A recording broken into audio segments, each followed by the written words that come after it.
I'm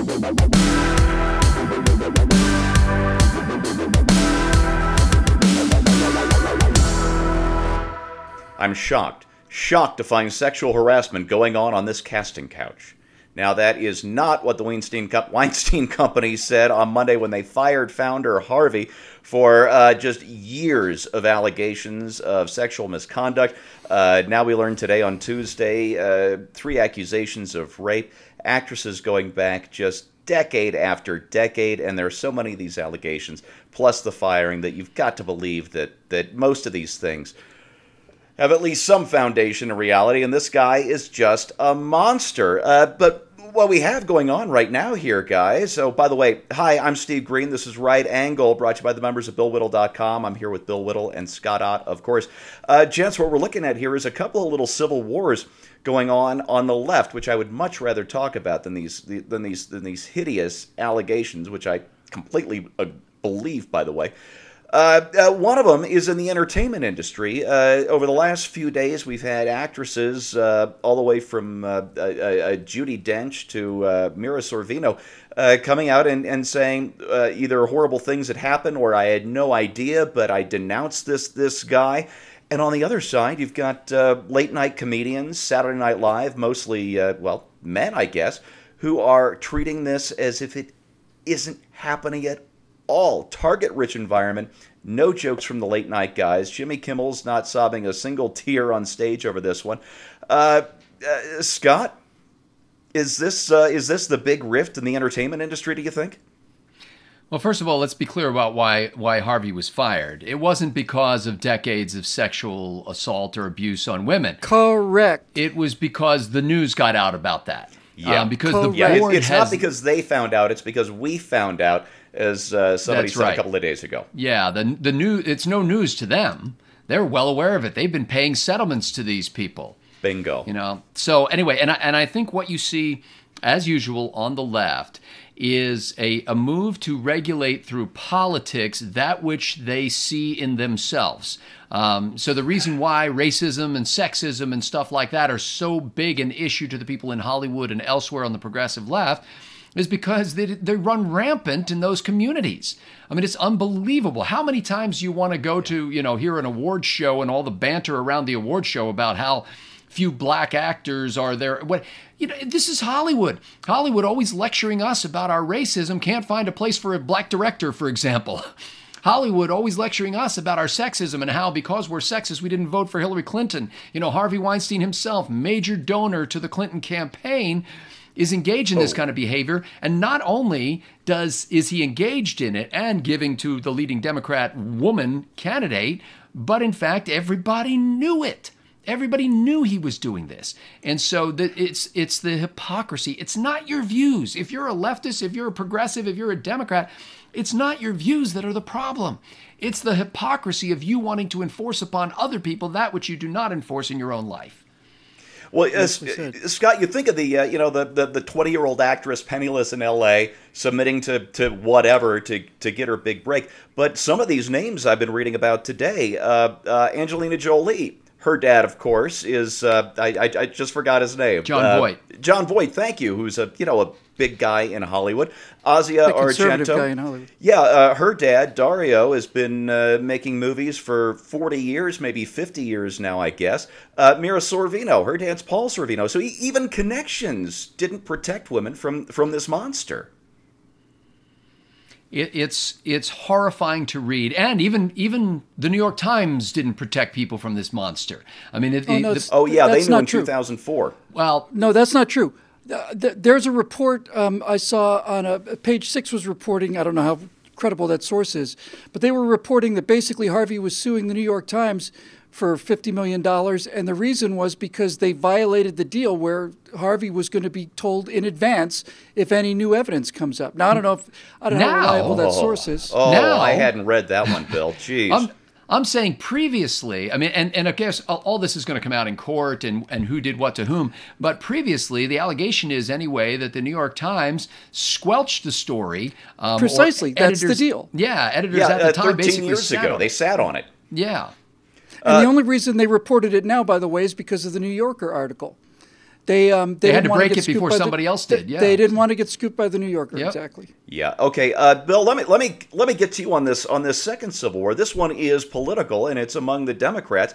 Harvey Weinstein has raised millions of dollars over the years, mostly for the Clinton and the Clintonistas. And Hillary Clinton had been silent until just before we started taping, and she put out this thing about how she's so shocked, and it took her 3 or 4 days to notice she was shocked by this. And there's a theory, I can't remember where I read this, I think it was just on Monday, that this is really a civil war on the left, that the Bernie bros and the far left has won because they have been able to just burn this big Clintonista, the Harvey Weinstein, at the stake, which they couldn't do for years and years and years because the Clintons controlled the party. What do you say about that?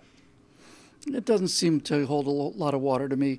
I think somebody finally just had enough. We saw this exact same pattern with the Bill Cosby thing, where finally one person has the courage and probably enough credible evidence to actually go to court. And when that person raises these accusations, then scores of people, I think in the case of Cosby, come forward and say, he did it to me too. That's exactly what's happening. It was Ashley Judd who broke the glass here, It was not. Good for her. I don't think it was. It was not Ashley Judd. It was a woman who wrote a memo of some kind. I've forgotten her name now. But there was Ashley a reporter Judd was that I heard after the Ashley Judd interview. I don't remember her name, but it was not Ashley Judd who started. Ashley Judd may have been the first famous person to come out and say he did this to me. I think she was. But here's the thing. It's not only business as usual at the Weinstein Company.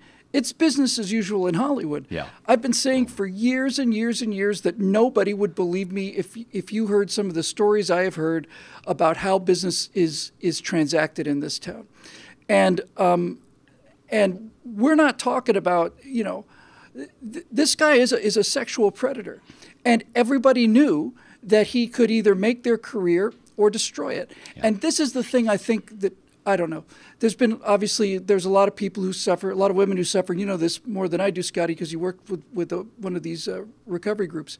But there's so many women that go through this, and they're so consumed by shame and guilt and all the rest of it that they often remain silent for life. I was reading about one of these actresses who was basically depressed her entire life after this because basically he forced her to have non-consensual oral sex with her. She's just never forgiven herself for this. Yeah, and how does this little person stand up and say, by the way, the king of the world just did this to me. The person who is at the top of our industry did this to me. Even if you think that, people will believe you, you think, am I going to go up against that guy? The imbalance of power is what they always talk about when sexual harassment is the issue in the workplace. That imbalance of power here is huge. And the left greater. didn't apply it to Bill Clinton, and they're not applying it to Harvey Weinstein the way they should. Scott, it's worse than that. You remember who was she? She wrote for Nina Burley. She wrote for Time magazine. She was a White House correspondent who said back in 1998 during the Lewinsky scandal that she'd be happy to get down on her knees and blow Bill Clinton for keeping abortion legal. I mean, this is how the left is so codependent and co-enabling of each other. Well, all I'm trying to say is this. From the stories of the people that are coming forward with Harvey Weinstein, it was not only known that this was going on in Harvey's office at the Weinstein Company, it was abetted. I mean, she said that it was essentially a conveyor belt. It was a machine. Here's how it worked. They got a call from Harvey's assistant. Harvey saw something you were in. He's really interested in talking to you. Why don't you come in for a meeting with Harvey and a casting director with a woman's name? And the actress feels a little reassured because there's going to be a woman casting director there. She goes into the office. The casting director leaves. And Harvey basically just does what he wants. And I remember one of his quotes was with a fairly famous actress, I think, and she just, wasn't going to do it. And he said, it's just 5 minutes. She said, no. He said, sweetheart, let's not ruin years and years and years of friendship over 5 minutes, and we use the word monster. He's a pig is what he is. He's just a revolting individual. No disrespect to pigs. Right. No. Yeah. I don't mean to, in the slightest way, disparage pigs by that comparison. And this is how it works everywhere.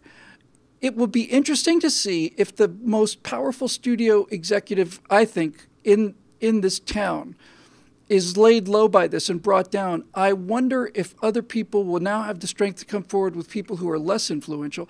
But one of the things that drives this, I know there's some consistency with this in people who are not in show business, but the desire of people to be actors and so on, and the narrowness of the bottleneck that you have to get through to get a movie role. There's hundreds of thousands of actors in Los Angeles. There's just a few hundred parts and speaking parts less than that, and everything has to go through this narrow little bottleneck. And people are so desperate. And I was struck by something that Ashley Judd said. It really may just be me, but when Harvey Weinstein made an advance on her, she said, my first thought was, how do I get out of this room as quickly as possible without offending Harvey Weinstein? Yeah. And I thought, shouldn't it be, how do I get out of this room as quickly as possible? Yeah. You know, the idea that you're still doing this calculation to what this is going to cost me in my career. Show business is a filthy business. And other than that, I don't know what else to add. You know, Bill, if Harvey Weinstein had made one speech in which he had stood up and said, young black men ought to pull their pants up and act with maturity and get jobs and act responsibly, and you should stay married to your wife, and you should, take care of your kids and stuff like. In other words, if he had been Bill Cosby, the left would be destroying him right now. Instead, half of them are backpedaling, half of them are making these lukewarm statements, and then you have Donna Karan, the fashion designer, who's basically saying, maybe these women shouldn't have dressed in such an alluring manner. Did they really say that? Donna Karan, she really did. The fashion designer. Really? You got to watch that video. She's it's backpedaled already, but wow, it is frightening to see her. She looks like an insane person when she's saying. Well, she is an insane. She's an insane person. Yeah. Let me just add one more thing. Yeah. The other half of the people, if half of the people are condemning him and the other half is silent, I'll bet you the other half is silent because they're complicit in one way or another. They either did this to people or they basically made this part of the deal. That's just how it works out here. It's a handshake. Contract, yeah. Yeah, exactly. And if you think Harvey Weinstein is bad, you don't want to know what Brett Ratner actually did to famous actresses, because he was at one point briefly the hottest director in town. Yeah, and he's never Horrible made a decent people. watchable movie either. Listen, my heart goes out to all of these actresses, and there's been some talk about people like Meryl Streep and others. Glenn Close comes to mind. Why didn't they speak up sooner? Why didn't they announce this guy back in the 90s? And I can tell you why. Back in the 90s, we had the Clinton machine, which destroyed women professionally. That's what they did. Yeah, that's real. They destroyed all of Bill Clinton's accusers. They destroyed Monica Lewinsky. And whatever Monica's judgment was poor, I know, but the Clinton machine just destroyed these women. And then you add the Hollywood pressure on top of that. Yeah, and I mean, this is a who's who. I know I named some names here, but we've got Meryl Streep, Kate Winslet, Glenn Close were speaking out today. But among those who have been his victims, we also have, I think I mentioned Ozzy Argento, Angelina Jolie, Gwyneth Paltrow, Mira Sorvino. It's just, this list keeps growing, and it's going to keep growing. But Gwyneth Paltrow said something interesting today. She said, this way of treating women ends now. Well, let me tell you, it only ends now, and I hope it ends now, but that only happens if women gin up the courage to denounce monsters like this, to take them to court, to risk the wrath of the professional left, of the Clinton machine, of the Hollywood machine, and all the rest. Gals, I hate to put this on your shoulders because you're trying so hard in an industry that is so exploiting, but it's got to be up to you to say no and take these monsters to court so we can put them in jail where they belong. And that's the right angle on that. Thank you so much to the members of BillWhittle.com for making this possible. And hey, we need more of you. We need more members. We need more people to sponsor us so we can keep up great conversations just like this one. And we're going to be working on that all month long. I hope you'll join us, and I hope you go to BillWhittle.com, click on join, and join us. Thanks again, and we'll see you next time.